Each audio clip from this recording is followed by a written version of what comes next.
And the reason why we have so much rage right now, there's so much rage coming up in our bodies right now because this is a direct extension of colonial logic.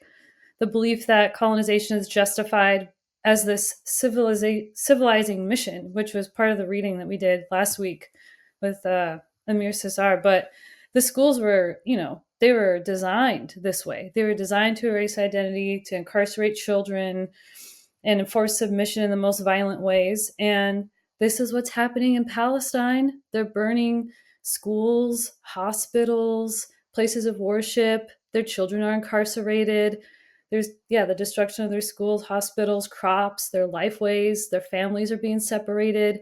And this isn't some inevitable thing that happens when, and this was also in our reading, when civilizations come together. It does not have to be this way.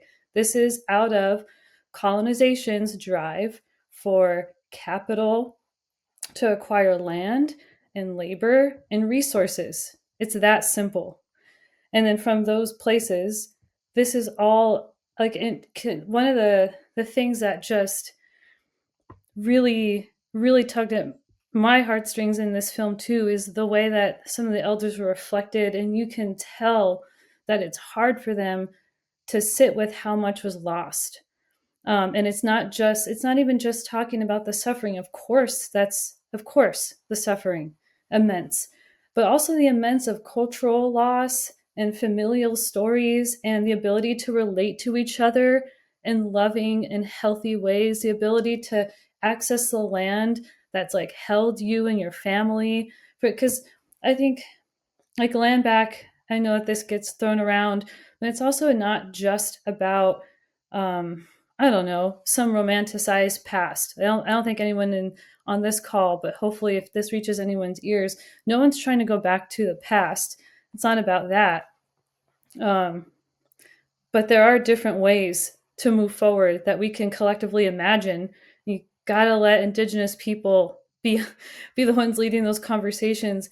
But one of the things I wanted to say was when Julian's interviewing or just talking, they're not interviews like you were saying, they're just conversations in homes. And when he's sitting in his grandmother's home, when he's there with his dad, and they're having, it's kind of what could be one of the most climactic parts of the film. It's like they've been uncovering what happened to Ed, Noise Cat, and trying to piece, as part of their healing, wanting to piece some of that narrative together, kind of point blank, asking Ed's mom pretty directly what she remembers. And she can't quite fully name it outright, at least she didn't on camera, but she's in the moment. She's not denying the moment. And one of the things that she says is, there's so much more that I should have talked about. And Julian says, like what? Like what things should you have talked about? And we never get the answer. They let us hang out in that moment for a few seconds, and then it moves on. But I think what's important is in those places of silence is what kind of is the loudest. And it's like she was able to pass on some of the language to Julian, which I thought that was a really beautiful part of the film too. Him talking about returning throughout his life. And when I actually got to talk to one of my uncles, and my mom's side is Salish, they're Cowichan, they're indigenous to Vancouver Island. So, the closest boarding school was Cooper Island, which is now Penellicut Island. It was a Cooper Island residential school, and I actually thought my family must have gone there. But when I interviewed my great uncle and great auntie, I found out that my great grandfather was actually sent to what was called Quetzalita, which is in the interior of BC. It was about 80 miles away from Quamachin, the Quamachin village. And that was as a crow flies. So who knows how long it took to get there. They had to cross the Georgia Strait. And my aunt was also sent all the way to Albany.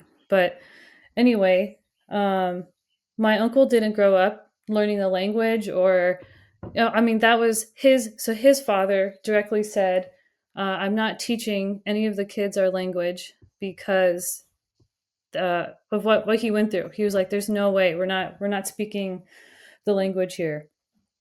And it wasn't until my great uncle grew up and was well into his adult life that he came back and learned songs in the language. And I was able to, in the conversation, kind of reflect back to him because he has a lot of shame around what he's lived with and how he thinks he should have done more in his life with the culture or whatever. And I was able to mirror to him, you know, when when my mom was dying, he was able to be at her bedside singing songs, and he brought ceremony to us.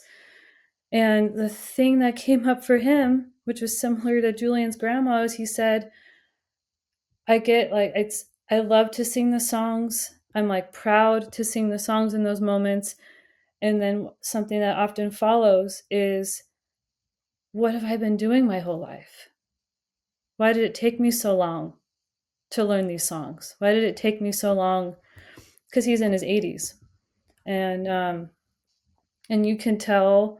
And then there's lots of long silences um, that hang in those moments, and I feel like it's in those silent moments where you're sitting with those difficult truths where ceremony comes in, and it's also when as as family members, descendants, and relatives that are 2 or 3 generations removed from the direct violence, that we have like a responsibility to talk about these things. And he said, um, he said something like, it makes me happy. And then he went back, he's like, well, I'm not happy that it happened. And he said, it makes me happy that folks that are young like Julian are talking about these things so nobody forgets what happened, because this is only the first step.